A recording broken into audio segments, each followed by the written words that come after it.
Hi friends, good morning. Time ಬಂದು 6:30 ಆಗಿದೆ. ಈಗ ಲಾಗ್ ಸ್ಟಾರ್ಟ್ ಮಾಡ್ತಾ ಇದ್ದೀನಿ. ಇವತ್ತು ಶುಕ್ರವಾರ ಆಗಿರೋದ್ರಿಂದ ತುಳಸಿ ಕಟ್ಟೆ ಹತ್ರ ಈ ರೀತಿ ಕಮಲದ ಹೂವಿನ ರಂಗೋಲಿನ ಬಿಡಿಸ್ಕೊಂಡಿದ್ದೀನಿ. ಅದಕ್ಕೆ ಬಾಗಿಲಿಗೂ ಕೂಡ ರಂಗೋಲಿ ಹಾಕ್ಕೊಂಡಿದ್ದೀನಿ. ಈ ಕಡೆ ಬಾಗಿಲಿಗೆಲ್ಲ ರಂಗೋಲಿ ಏನು ಹಾಕ್ತಿಲ್ಲ, ಯಾಕಂದರೆ ಸಿಕ್ಕಾಬಟ್ಟೆ ಮಳೆ ಬರ್ತಾ ಇದೆ. ಬಾಗಿಲಿಗೆ ರಂಗೋಲಿ ಹಾಕಿದ್ರು ಏನೂ ಪ್ರಯೋಜನಕ್ಕಿಲ್ಲ, ಆ ಥರ ಆಗೋಗ್ಬಿಟ್ಟಿದೆ.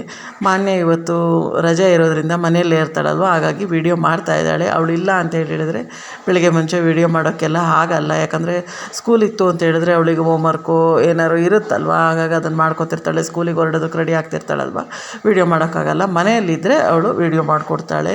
ನೋಡ್ತಾ ಇರ್ಬೋದು ಹೂ ಮೇಲೆಲ್ಲ ಎಷ್ಟು ನೀರು ಕೂತಿದೆ ಅಂತ ಹೇಳ್ಬಿಟ್ಟು. ಕಂಟಿನ್ಯೂಸ್ ಆಗಿ ರಾತ್ರಿಯಿಂದನೂ ಮಳೆ ಬರ್ತಾನೇ ಇದೆ. ಆ ಥರ ಮಳೆ ಸುರಿತಾನೇ ಇದೆ. ಏನಂತ ಗೊತ್ತಿಲ್ಲ, ಸಿಕ್ಕಾಬಟ್ಟೆ ಮಳೆ. ಹೂವೆಲ್ಲ ಕುಯ್ಬೇಕಿತ್ತು ಬಾಗಿಲಿಗೆ, ಹಾಗೆ ಪೂಜೆಗೆ ಅಂತ ಹೇಳ್ಬಿಟ್ಟು ಹೂ ಕುಯ್ತಾ ಇದ್ದೀನಿ.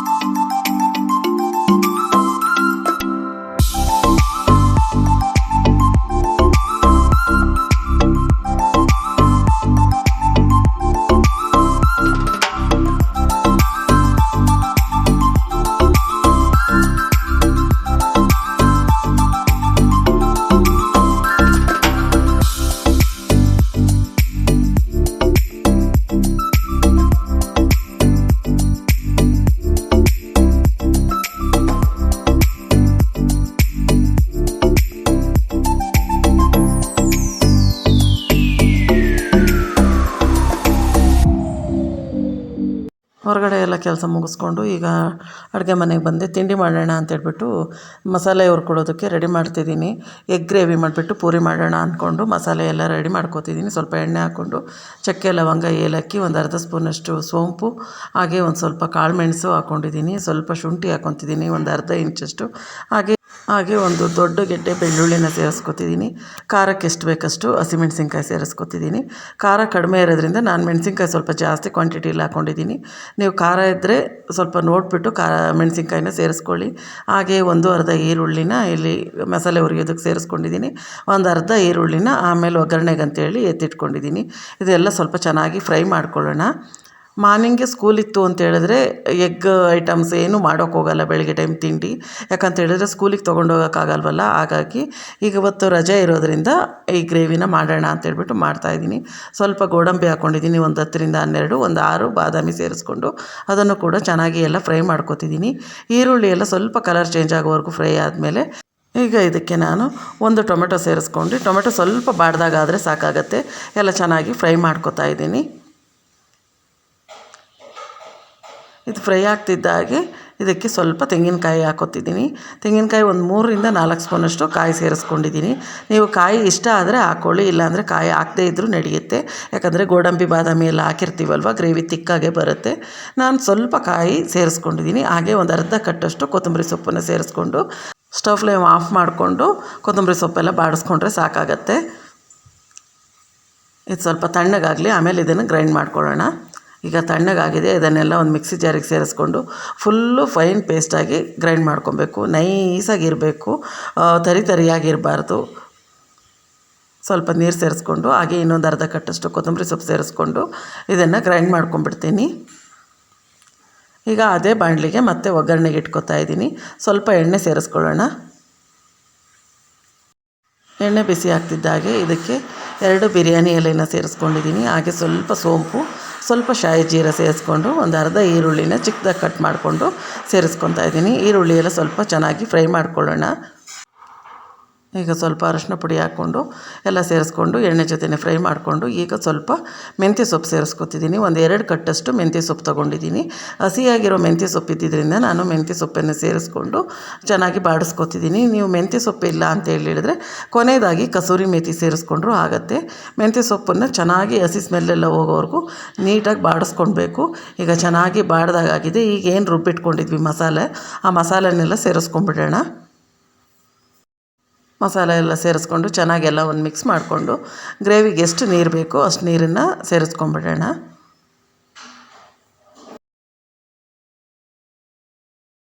ಹಾಗೆ ರುಚಿಗೆ ತಕ್ಕನಾಗಿ ಉಪ್ಪು ಸೇರಿಸ್ಕೊತಾ ಇದ್ದೀನಿ.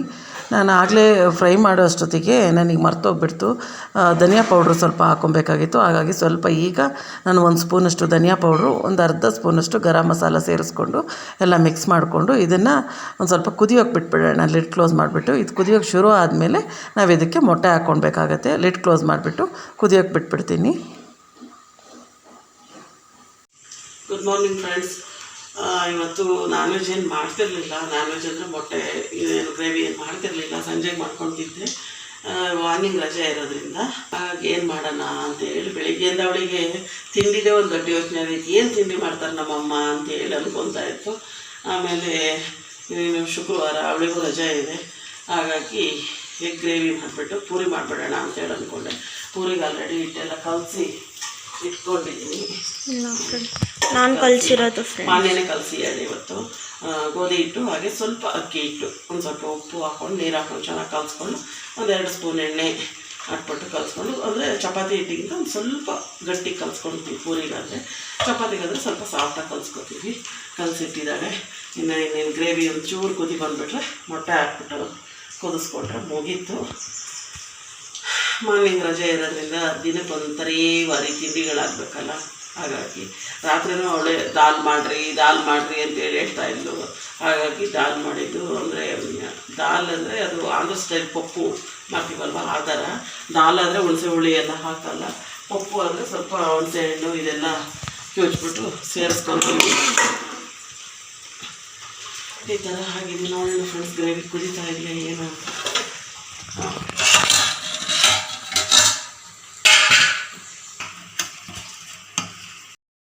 ಈಗ ಗ್ರೇವಿ ಎಲ್ಲ ಚೆನ್ನಾಗಿ ಕುದಿಯೋದಕ್ಕೆ ಶುರು ಆಗಿದೆ. ಸ್ಟವನ್ನು ಫುಲ್ಲು ಲೋ ಫ್ಲೇಮಲ್ಲಿ ಇಟ್ಕೊಂಡೆ ನಾವು ಮೊಟ್ಟೆನ ಸೇರಿಸ್ಕೋಬೇಕಾಗತ್ತೆ. ಕುದಿಬೇಕಾದ್ರೆ ಮೊಟ್ಟೆ ಹಾಕ್ಕೊಂಡ್ರೆ ಏನಾಗುತ್ತೆ, ಎಲ್ಲ ಕಲಸೋದಾಗ ಆಗ್ಬಿಡುತ್ತೆ. ಹಾಗಾಗಿ ಸ್ಟವ್ ಆದಷ್ಟು ಲೋ ಫ್ಲೇಮಲ್ಲಿ ಇಟ್ಕೊಂಡ್ರೆ ಒಳ್ಳೆಯದು. ಮೊಟ್ಟೆ ಹಾಕ್ಕೊಬೇಕಾದ್ರೂ ಅಷ್ಟೇ ಒಂದಕ್ಕೊಂದು ಸ್ವಲ್ಪ ಗ್ಯಾಪ್ ಬಿಟ್ಬಿಟ್ಟು ಹಾಕ್ಕೊಳ್ಬೇಕಾಗತ್ತೆ. ಮೊಟ್ಟೆನ ಒಂದ್ರ ಮೇಲೆ ಒಂದು ಹಾಕ್ಕೊಂಡ್ರು ಮತ್ತು ಎಲ್ಲ ಸರಿಯಾಗಿ ಬೇಯಲ್ಲ, ಆ ರೀತಿ ಆಗಿಬಿಡುತ್ತೆ. ಹಾಗಾಗಿ ಈಗ ಎಲ್ಲ ಮೊಟ್ಟೆಗಳನ್ನು ಸೇರಿಸ್ಕೊಂಡು ಸ್ವಲ್ಪ ಒಂಚೂರು ಮೀಡಿಯಮ್ ಲೋ ಫ್ಲೇಮ್ ಮಾಡಿಬಿಟ್ಟು ಲಿಡ್ ಕ್ಲೋಸ್ ಮಾಡಿಬಿಟ್ಟು ಒಂದು 5-6 ನಿಮಿಷಗಳು ಬಿಟ್ಕೊಂಡ್ಬಿಡ್ತೀನಿ. ಆಮೇಲೆ ಮತ್ತೆ ಎಲ್ಲ ಇನ್ನೊಂದು ಸರಿ ಎಲ್ಲ ನಿಧಾನವಾಗಿ ತಿರುಗಿಸ್ಕೊಂಡು ನಾವು ಮೊಟ್ಟೆನ ಇನ್ನೊಂದು 5-6 ನಿಮಿಷ ಬೇಯಿಸ್ಕೋಬೇಕಾಗತ್ತೆ. ಈಗ ನೋಡಿ ಮೊಟ್ಟೆ ಎಲ್ಲ ಹಾಕಿದ್ದೀನಲ್ವ, ಒಂದು ಸೈಡಿಂದನೇ ನಿಧಾನವಾಗಿ ತಿರುಗಿಸ್ಕೊಳ್ಳೋಣ. ಈಗ ಎಲ್ಲ ಮೊಟ್ಟೆಗಳು ಒಂದು 3/4 ಭಾಗ ಬೆಂದಿರುತ್ತೆ. ಇನ್ನೊಂದು 5-6 ನಿಮಿಷ ಹಂಗೆ ಮೀಡಿಯಮ್ ಲೋ ಫ್ಲೇಮಲ್ಲೇ ಇಟ್ಕೊಂಡು ಬೇಯಿಸ್ಕೊಂಡ್ಬಿಟ್ರೆ ಸೂಪರಾಗಿರೋ ಎಗ್ ಗ್ರೇವಿ ರೆಡಿ ಆಗುತ್ತೆ. ಈಗ ಲಿಡ್ ಕ್ಲೋಸ್ ಮಾಡಿಬಿಟ್ಟು ಇನ್ನೊಂದು 5-6 ನಿಮಿಷ ಕುದಿಸ್ಕೊಂಡ್ಬಿಡ್ತೀನಿ ಅದನ್ನು.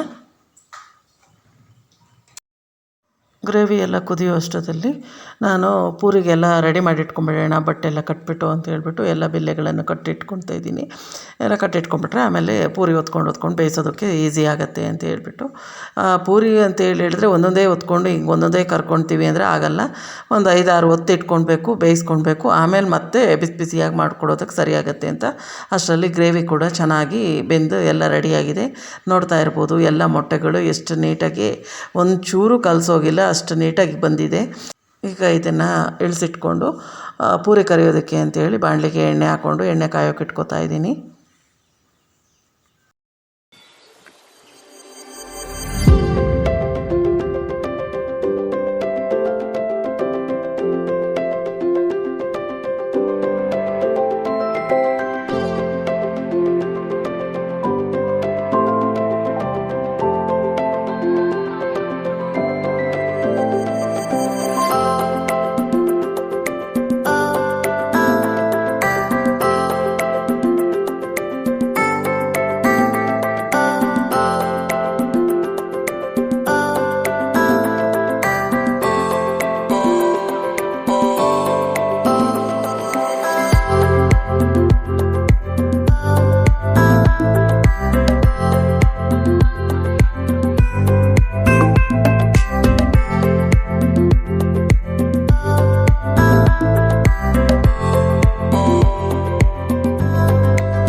ತಿಂಡಿ ಎಲ್ಲ ಮುಗಿಸ್ಕೊಂಡು ಎಲ್ಲ ಕೆಲಸ ಮುಗಿಸಾಯಿತು ಫ್ರೆಂಡ್ಸ್. ಈಗ ಮೇಲ್ಗಡೆ ಸ್ವಲ್ಪ ಬಟ್ಟೆಗಳೆಲ್ಲ ಒಣಗಾಕಿದ್ದೆ, ಆ ಬಟ್ಟೆಗಳೆಲ್ಲ ತಕ್ಕೊಂಡು ಆ ಬಟ್ಟೆಗಳೆಲ್ಲ ಒಣಗಾಕ್ಬಿಡ್ತೀನಿ. ಇವತ್ತಿನ ಲಾಗ್ ಇದಾಗಿತ್ತು. ಈ ಲಾಗ್ ಕೂಡ ಇಲ್ಲಿಗೆ ಎಂಡ್ ಮಾಡ್ತೀನಿ. ಇವತ್ತಿನ ಲಾಗ್ ಇಷ್ಟ ಆಗಿದರೆ ಪ್ಲೀಸ್ ಒಂದು ಲೈಕ್ ಮಾಡಿ, ಚಾನಲನ್ನು ಸಬ್ಸ್ಕ್ರೈಬ್ ಮಾಡ್ಕೊಳ್ಳಿ, ಫ್ರೆಂಡ್ಸ್ ಆ್ಯಂಡ್ ಫ್ಯಾಮಿಲಿಗೂ ಶೇರ್ ಮಾಡಿ. Thank you.